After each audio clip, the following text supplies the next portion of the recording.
Welcome to the Lori Clark Show. Our next guest is Melissa, and she has 2 sons on the autism spectrum. She is here today to share her story with us. Welcome, Melissa. Hi, I have 2 sons. My older son is Leo, and my younger son is Jack. And they joined our family through adoption from Eastern Europe, from Ukraine, just going on about 8 years ago. And how old are they now? 12, almost 13. And my younger son, Jack, would tell you there's like 14 more sleeps to his birthday. 14 more sleeps. Love it, hey? Yeah. We struggled, started a family of our own for many years and decided that adoption was the way we wanted to go and searched many, many countries and figured out that Ukraine was probably the best bet mix for us. After 2.5 years, we were able to finally go over to Ukraine. Not to talk too much about adoption, but most countries send you a proposal, and so you know what child you're going to meet. In Ukraine, it's called a blind adoption. Long story short, we jumped through a whole bunch of hoops when we got there, and miraculously were able to find our 2 boys and had probably 20 minutes to decide if they were our kids. And then we were in Ukraine for about 40 days plus before we were able to bring them home in January of 2010. And had been institutionalized basically since birth, both of them. And they didn't know each other. They were in 2 separate rooms. They had never been together. And most of the people that worked there didn't know they were biological brothers. So not only did we adopt 2 at the same time, but they had to learn what it's like to be brothers. And then, of course, they had to learn English, and it was a big, big thing. Wow. But, that's almost a whole other... That's a whole other story. It's a whole other story. Questions about all of that. So they were institutionalized, and was that because, so that was just with an orphanage, or was it because there was a diagnosis? No, there was no diagnosis. They were institutionalized because their mother was not capable of caring for them, that she was probably also on the autism spectrum, most likely not capable of caring for them at all. A blessing for sure that they found us and we found them and were able to bring them over to Canada, where they have at least some shot of a life, whereas they would not have been given that opportunity in Ukraine. There is no such thing as diagnosing for autism there. They would have probably gone undiagnosed their whole lives. So yeah, wow. And we didn't know anything about autism, had barely heard the word when we adopted, right? Maybe once or twice in the media, but it was not anything that we were looking for. We're not saints that we went to try to adopt children with special needs or exceptional needs. It just happened to be that they came with that once we got them home. Wow, that's amazing. It was a big surprise. It was a big surprise when we finally got the diagnosis. We were very, very shocked. Yeah, it was quite the day. We expected, in preparing for our adoption, we did a lot of work and a lot of courses and really prepared ourselves for what it would be like to have children that were institutionalized. And everything we had been told is once they get to a home and once they get love and attention and good food and good medical care and they're on a routine, that all the issues that we would be dealing with from institutionalization would start to bounce away from them, and they would start to get better and language would come easily. 4, 5, 6 months in, we didn't see any of those things happening. I happened to have a friend who also adopted, knew of this woman that she called the Autism Whisperer, who happened to also be Ukrainian and speak Ukraine. I made arrangements to meet with her, and she very quickly gave us a rough idea that that's probably what we were dealing with. We went privately to get our assessment because the wait list in BC to get assessments done through Sunny Hill and through BC Children's Hospital can be upwards of 12, 14, 16 months. So we paid privately to have an assessment done, and she was able to come with us because, of course, the children couldn't understand the questions that were being asked in English. Right. So she was able to translate for them. Anyways, we found her, and she's been with us ever since, and it's like the kids are hers too. So we're very lucky to have her. After we made the decision to get their assessment, we got a diagnosis within a couple of probably 4 or 5 weeks from the time that we decided. That's the problem, is that you have to, if you don't have extended health, then you have to pay for it out of your own pocket. And we felt the kids didn't have time to wait, and we didn't have time to wait. So we needed to make the decision to do it privately. And I would say it was probably between 3 and 5 weeks from the time we made the appointment to the time that the testing was done and we got the final diagnosis. What is the fee usually associated with something like that? I think it was about $1,800 per child to get them diagnosed. Some of it was covered by Extended Health and some of it we paid for out of pocket. And I would recommend to anybody that comes to me, don't wait and go through the Children's Hospital in Sunny Hill. Whatever it costs, you got to get it, because the sooner you can get intervention started for your kids, the better off you are. Can't get any help from anybody until you have a diagnosis on paper. It's worth having to pay for it. It's just a shame that the wait is that long. When the needs are that high, it's a real shame that the waits are that long. Right. And it's like, it's such a delicate balance, but it's so unfortunate because there are people that, you know, are trying to figure out how to make their way through this. And your situation is so unique because not only are you dealing with children that are, you know, new to you, but you're dealing with a language barrier. You're dealing with an environmental, you know, issue where they're coming out of an institution and into a home in a new country. Yeah. There's a lot of trauma, and there's a trauma involved in all adoptions, but they definitely have comorbid diagnoses beyond autism as well due to their institutionalization. That makes their autism that much more complicated to treat, if you can call it a treatment. Right. You know, it's not. There's no such thing as a treatment, but as far as being able to get help for them, it makes all of it much more complicated when we have other issues involved. Can you explain to me comorbid, please? Yeah, when a lot of times autism is a spectrum, right? Yes. So a lot of times there's other issues that mimic some of the symptoms of autism or go along with autism as well. So for both my kids, they have anxiety issues as well.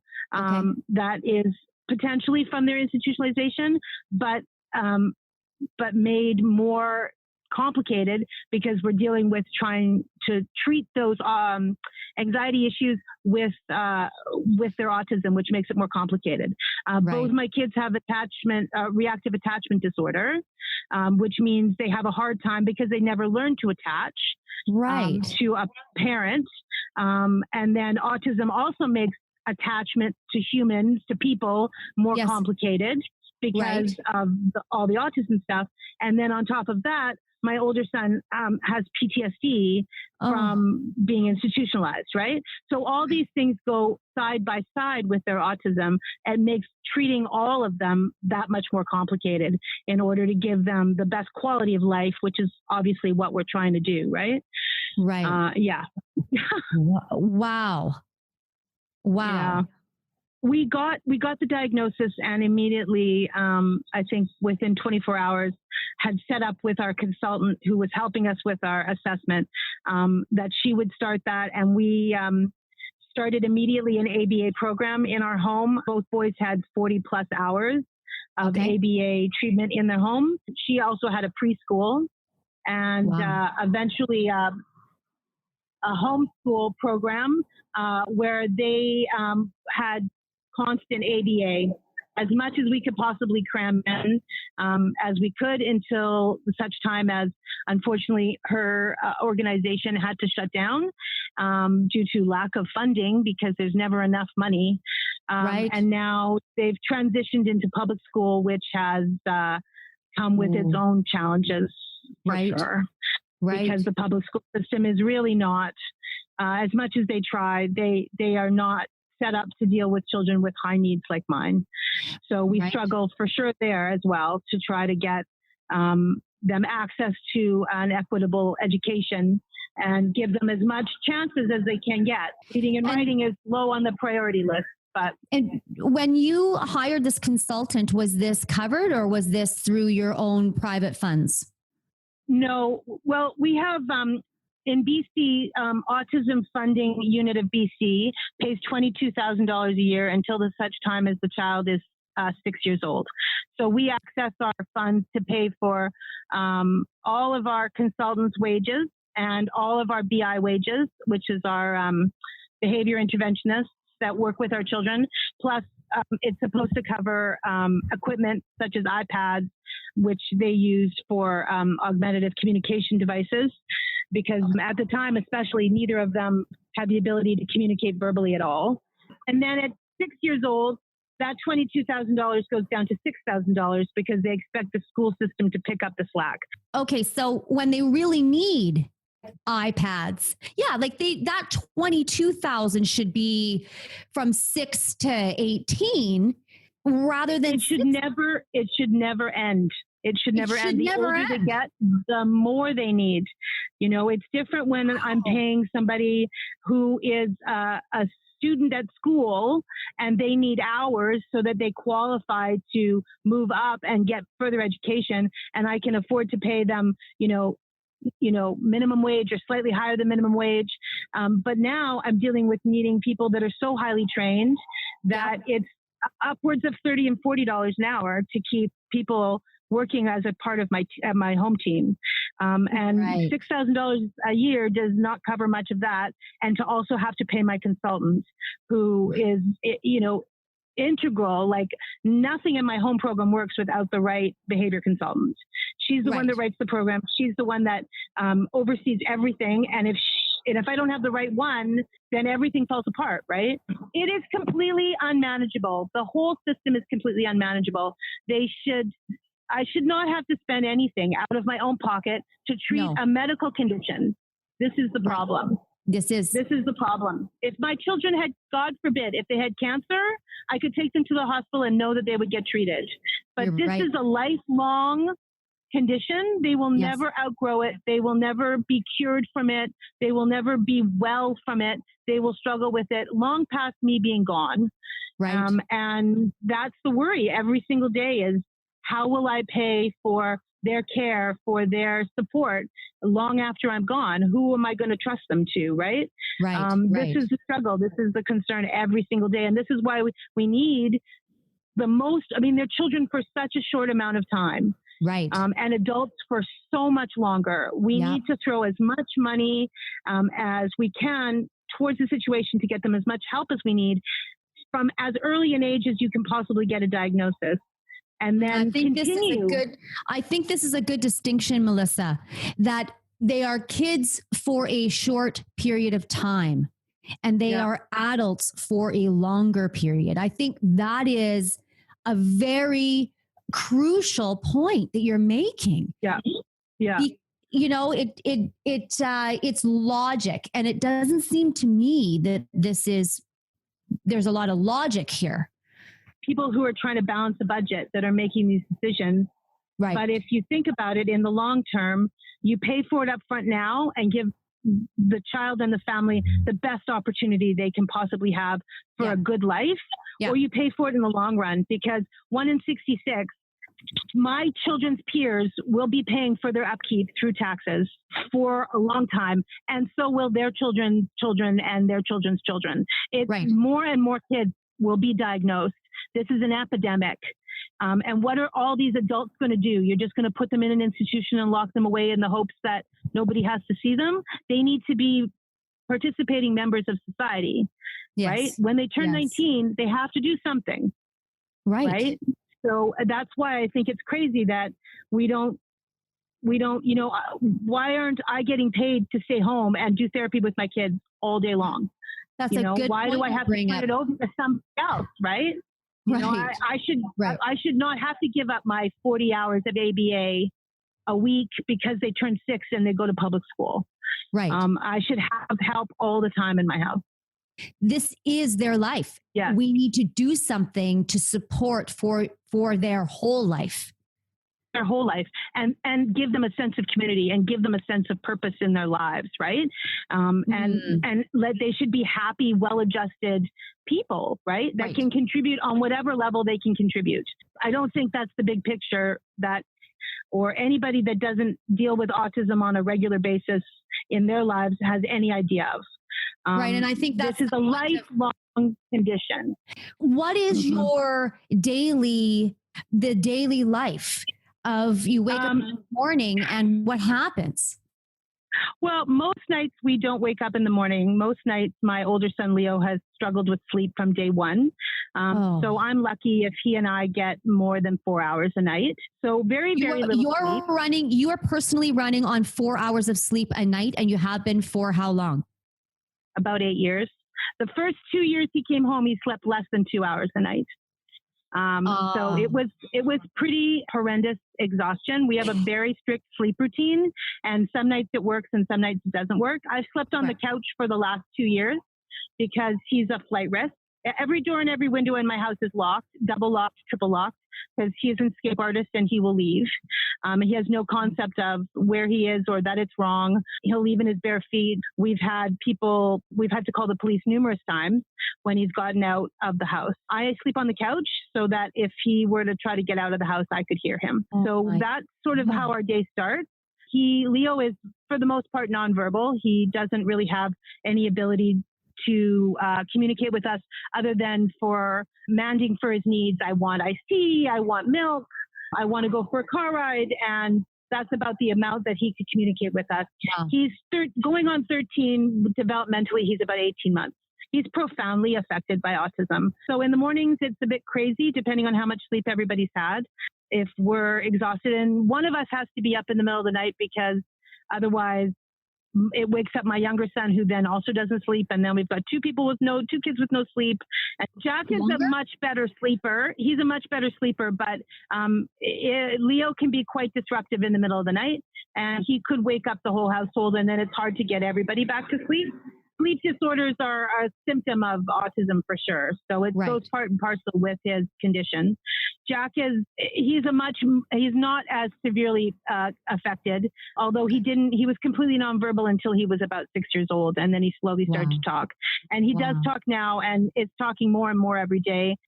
Could he tell you a story about what happened to him that day? Probably not.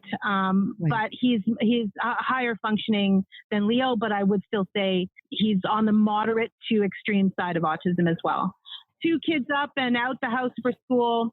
My husband then has to take on getting them to school by 8:30. He's had to give up working full time because somebody has to be home with the kids. So he's taken on a great chunk of the day-to-day running of the household for sure while I'm out working. And then this year we've had a terrible year at school, bad support in the school system, and the kids are only in school half days. So he's gets them in the afternoon by about 1 o'clock instead of 3.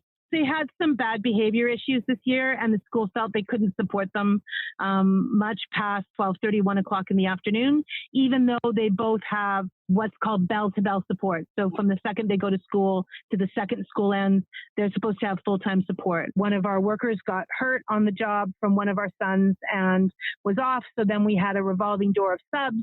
And again, you don't know the people, the kids don't know them, so there's no instructional control. So it just was a terrible, terrible year. Well, so we've been advocating very hard to get a better year for next year for sure.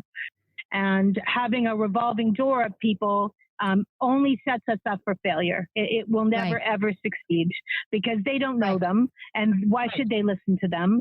Whatever education they were getting this year, they pretty much have not gotten. I've been advocating very strong with the school board to try to improve their support for next year. But, the school board and the unions are very, there's a lot of families that they're trying to help, and their resources are spread pretty thin. And I get that, but that doesn't mean that they get to dictate that my child doesn't have equal access to any other child to an education and to being in public school. That's their human right to an education.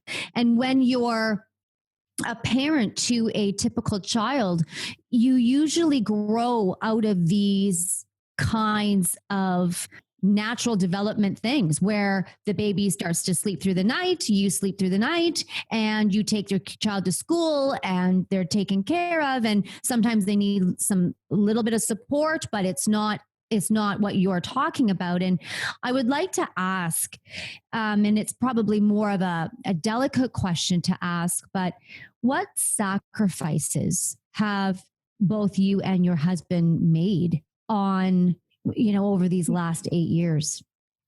Well, and like I said, my husband gave up having to work full time and now works part time at a job he's overqualified for because we needed somebody who can work shift work. Basically, I come home and we have 5 minutes to say what happened during the day and this, that, and the other thing. And then he goes out the door and I take over. I have them all to myself all weekend long because he works all weekend.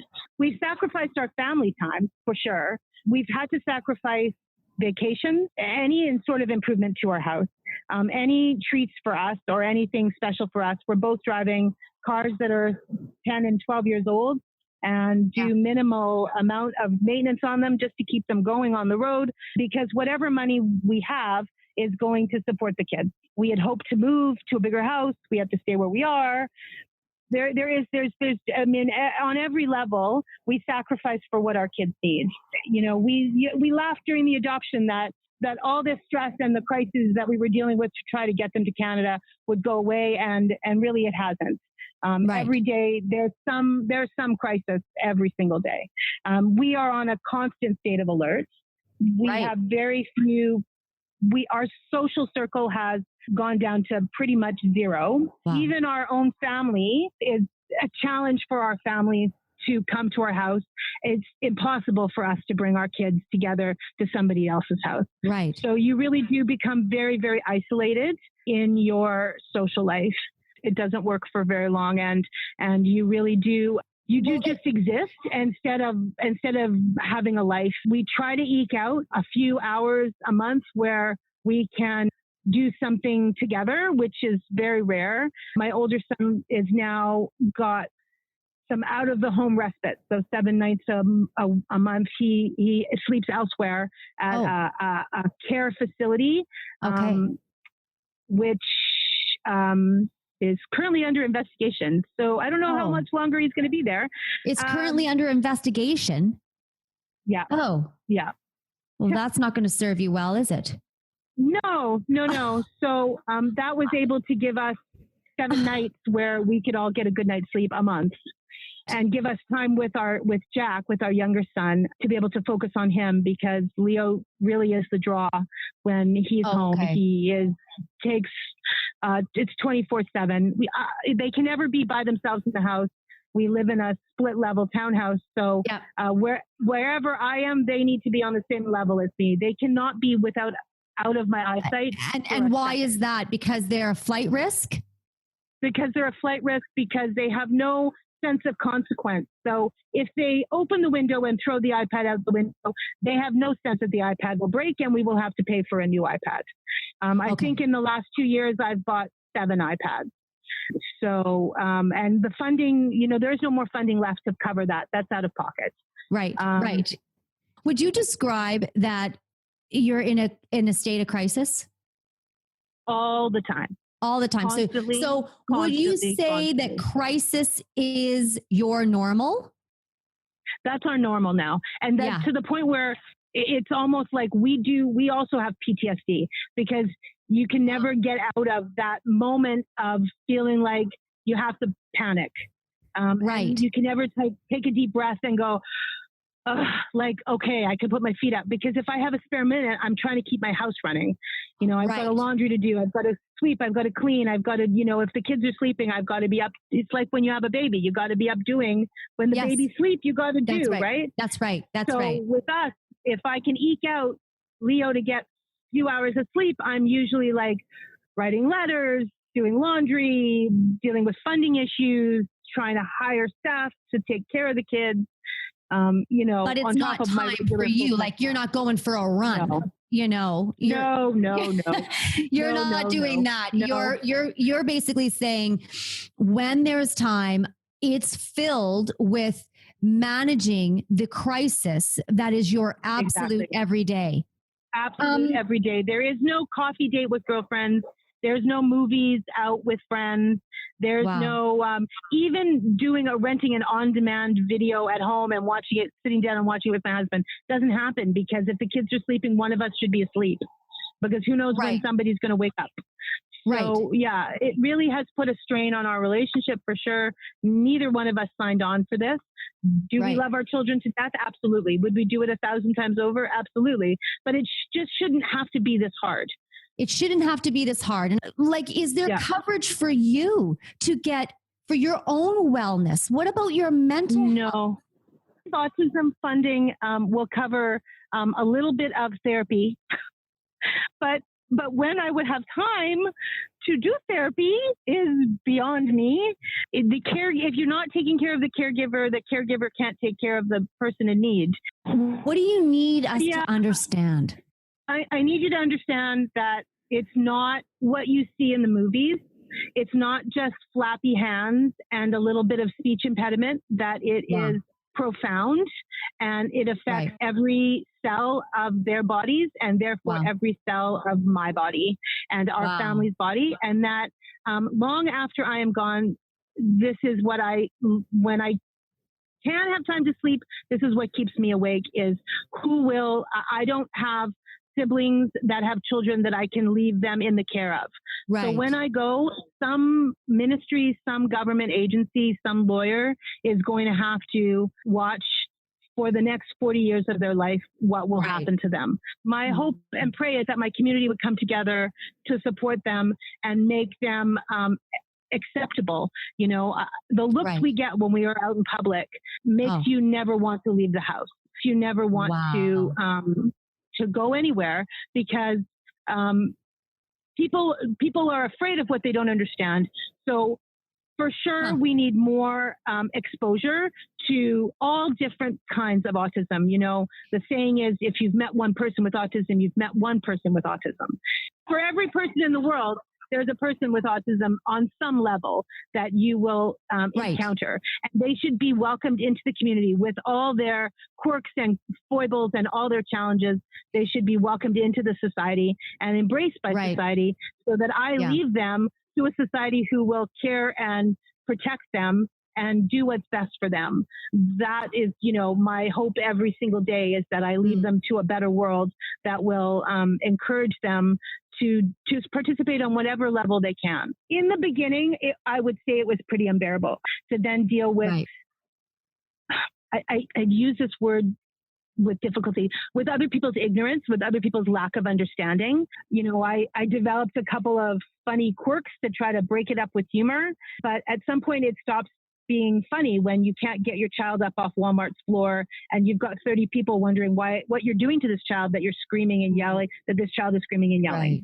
I've had people say, you know, people think it's bad parenting, but autism has nothing to do with parenting. It has absolutely nothing to do with parenting. I would tell you that autism parents are the best parents, because we celebrate the tiniest little achievement is huge in comparison to, I would say, neurotypical parents. I don't mean to be judgmental back, but, you know, my son using a spoon to eat his dinner is a huge celebration. We have a party.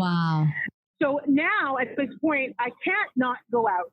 Because there's also sensory issues as well, right? Absolutely. It's a challenge for him to be in the world. It's a challenge for him to have to deal with lights and sound and noise and all of that stuff. And then to not have the ability to tell me that he doesn't want to be there. Like he wants to go home, or he needs to use the washroom, or all of those things that everybody else takes for granted. He struggles with all moments of it. So the place he is most comfortable is in his home, but neither of them, they both struggle with dressing themselves. They both struggle with showering. They both struggle with brushing their teeth. I mean, everyday things that any 3- and 4-year-old could do, my children struggle with still. So, you know, my older son is still in pull-ups at night because he can't make it through the night without wetting the bed. So, you know, we're dealing with all that stuff as well, all the time. Funding doesn't cover the fact that I need new mattresses, or I need new beds because they're jumping on them and they broke the beds. Or the other day he was left alone for a few minutes and flooded our bathroom. So now my ceiling in my kitchen is got to be ripped out, and you know, like this is never ending, and there's never like ever enough to do it. And like you say, it's not like there's logic where you can say, do not turn that tap on full because exactly, or put the plug in the sink. Cognitively, he's not able to understand that there's a consequence to an action. So all he knows is that he wants to see the water running because that's fun. That's fun. And every kid loves running water. It's a sensory menu, right? Like he's trying to fill his sensory needs, right? Yeah. And he doesn't understand that A plus B equals C. He has no concept of that. No. Developmentally, he probably never will have an idea that there's a consequence to an action. So you can't get angry at him. He didn't do it on purpose. There's nothing you can do except now you have to deal with a flooded bathroom and a ruined kitchen ceiling. Right. And carpet that probably needs to be replaced. Yeah, that's what we deal with on a daily basis. With especially with Leo, but with most kids I know of, as soon as you give an action attention, negative or positive, they're going to seek out that attention. Yeah. So if you have a negative reaction to it, you're guaranteed it's going to happen again because, wow, that got some attention. I'm going to do that one again. So you really have to be emotionally neutral in these situations, which in itself can be a challenge. Well, and most of us struggle with being emotionally neutral when we have 8 hours sleep, and you are operating on little. This is a lifelong medical condition that affects all parts of their body, biologically, and medication that they're on affects their metabolism, affects their metabolic system. Right. So why is it not covered by universal health care? Why is it not? If my child had cancer, God forbid, I could take them to the hospital and they would get treated. Why is this any different? Why is this any different? Right. And the fact that every province is different, that this is from province to province to province, every province is different. So where is the continuity of care? What happens if my family needed to move to another province? I have to start from scratch? Yes, you do. And what's crazy is that I've interviewed people. I've interviewed a family that moved from Halifax to Edmonton, and it didn't carry over. It's incredible. It's very there's so many layers, and it's very confusing actually. How can people not directly affected by autism help? Well, I think you should go out there and meet people in the community that have autism, because the epidemic will continue. You will eventually know somebody in your family or somebody connected to your family that is on the spectrum. And please don't be afraid of it. Ask questions. Families are happy to educate you. I'm happy to talk to anybody about educating them for autism awareness. There needs to be more of that for sure. Yeah. And autism acceptance, more of that for sure. And we need to get out there in the community and do as much fundraising, not so much even for funds as for awareness. These kids need to be front and center. They need to be not at the back of the photo, at the back of the line. They need to not be in the sensory room, in the resource room in school. They need to be involved in the class. And students need to be empathetic and sympathetic and taught sympathy. Their peers need to know that these people will be working side by side. And then when they get older, they need to be included in society for sure. In whatever level they can. They need to have an opportunity to have a job and participate in society in whatever level they can. That needs to be accessed so that they are not lepers. They're not, pushed under the rug and set aside because it's too difficult to look at. Wow. It is reality that they will be, who knows in 20 years what those statistics are going to be. 1 in 2, 1 in 4, 1 in 5. Right. And so you're saying this, the numbers are getting worse. Worse. It's an epidemic. I'm not looking for any handouts. That's the thing, I'm a prideful person, and in the beginning it was very hard for me to ask anybody for help. You quickly learn when you have an exceptional child that has to go by the wayside because you will not survive it if you don't ask for help. So I would ask my community to help me. If in the grocery store, my child is having a meltdown, if you cannot help, walk away. Please don't stand and walking away You're not is helping the situation. Walking away is helping. walking away is helping, because give me a moment to deal with my child without watchful eyes. Give my child the respect they deserve when they're having a difficult time, to not be made a spectacle of. Then please just walk along and continue on with your life, and not make my child feel worse than I'm sure they would. You know, there is dignity. My child has a right to have a dignified life. Dignity. And be treated with dignity, and not laughed at or snickered at or spoken about under somebody's breath. That's my child's innate right, my child's human right as a living human being. They're not less than. They are just as equal to everybody else, and they struggle more than anybody else to just get through the day. Wow. And that's what I would ask for society, is to be more aware. And if you're afraid, ask questions. Anybody needs to understand that we are a big portion of the population, and we are only growing bigger. Wow. You have me speechless, actually. I just about tearing up here, because I really hear what you're saying.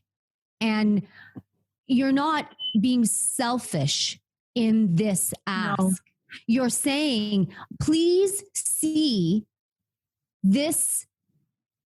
Please see me. Please see my child, and don't see them and then treat them with disrespect or with judgment. See me as a mother, and not look at me and go, oh my gosh, what is she doing? What a terrible parent.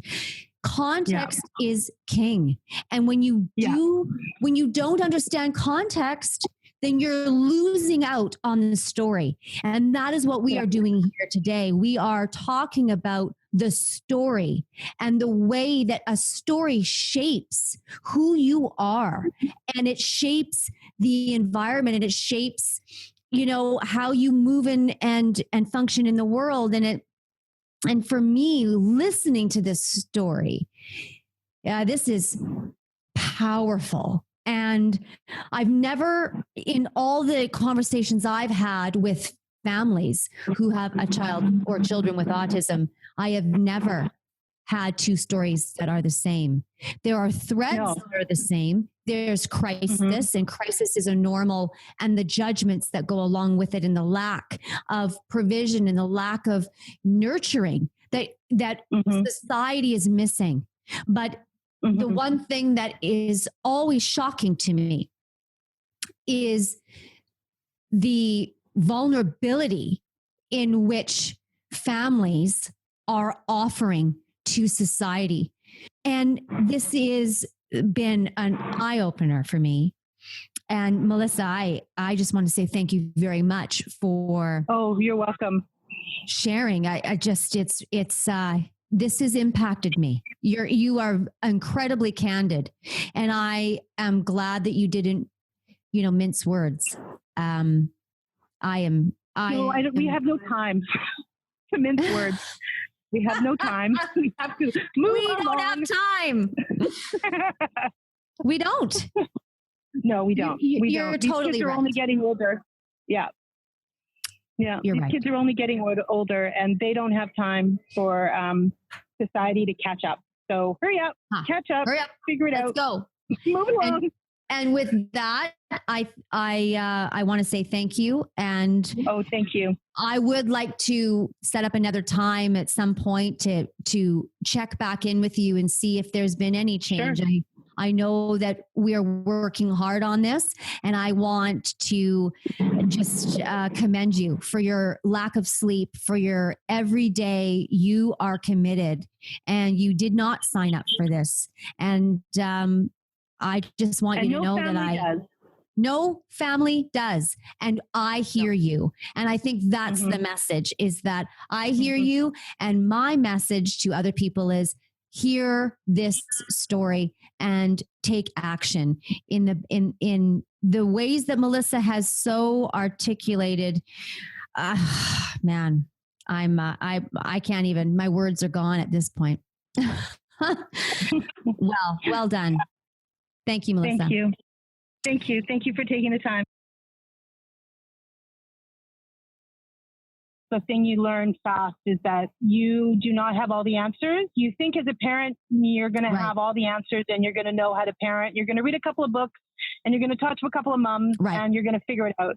And this goes so deep beyond that level that if you don't quickly learn to ask for help, you will sink. And if you think, well, and if you were a parent, or a woman or a man who said, I'm a doer, I pride myself, I'm going to do it all on my own. This is this doesn't work for a person. No, you can only white knuckle it for so long before you really hit a bottom. And if you don't ask for whatever help you need, and this past year has been the most challenging year we've had to date. And that's what I mean when we say the older the kids get, the more they need. The bigger they are, the more they need. It's a little different when I can scoop up my 3-year-old than when I have to pick up my 13-year-old. Doesn't quite work the same. It's been a year where I've had to learn. I've really had to find a new level on my voice and learn to really scream loud for advocacy, and be the squeaky wheel that gets the grease, and not shrink into the background and say, that's okay. I'll let that one go. I'll let it go. And now it needs to be family centric, right? Yeah. That's what it needs to be. It needs to be supporting the family. Like the whole family has autism. When you have a member of your family that has autism, your whole family has autism. It's a family diagnosis. Family. Oh, that is your important. whole family has autism, right? It's not just one person that's sick or has this disorder. Everybody in your family, and not just your family, your extended family, your sisters, your brothers, their kids, your whole family. Kids. It's the whole family. It's a tree and it branches all the way out. Everybody's got the diagnosis of autism. The whole family, and the whole family needs care and needs support and needs attention and needs to have, holistically needs to be addressed. The whole family, not just the child with autism. The child with autism is living in their bubble. The child with autism is all good. It's everybody else around the child that needs help, that needs support, right? Yes. And I have a friend whose son has autism. There's this unpredictability and an uncertainty that happens that you live as a family every day. And it's very, very difficult. Mm-hmm. Yeah, it's very difficult. Even if we were to try to plan a trip to, let's say, Disneyland, right? The amount of money I would have to spend to bring people with me, to rent extra hotel rooms, but beyond that, even to plan moment by moment by moment, what potential crisis could we come up against, and have plan A through D ready in case an emergency at any one time. Yes, right. That's what I mean. Like every single second, you can't just say, let's hop on a plane and go to Disneyland, or let's just get in the car and go to the beach today, because I need a week to plan. And I could potentially need months to work with my child to get them used to the idea of getting on a plane, or to get them used to the idea of the sensory aspect. The sensory issues, right? And then what do you do, right? If you go to the P&E and all the lights and all the music and all the people and they're picking up on the vibe. Exactly. Even to get on the SkyTrain can be a challenge because of the noise on the SkyTrain and the people. And if they don't get the right seat at the front of the train, like, oh my God, the world is coming to an end, right? It's every single moment of every single day is, what if this happens? What's the crisis management in this moment, right? How do we deal with this in this moment? And what if plan A, B, C, D, and E, and F don't work out? Do we have a plan G? Because I got to make sure I have a plan G. And I'm a planner, so I like to plan, but this is above and beyond. I don't need to plan like this, right? It's but above if society was more willing and more aware and more exposed to it, then maybe they could say, pat you on the back at the end of it and say, good job, Mom. And that little word of encouragement can take you weeks can carry you weeks through the next crisis, right?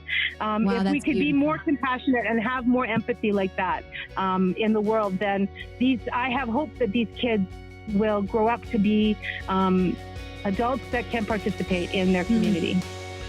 Wow. Thank you so much. Oh, yeah. Thank you, Lori. And thank you for doing that. Thank you very much, Lori. Bye-bye. All right. Bye, Melissa. Bye.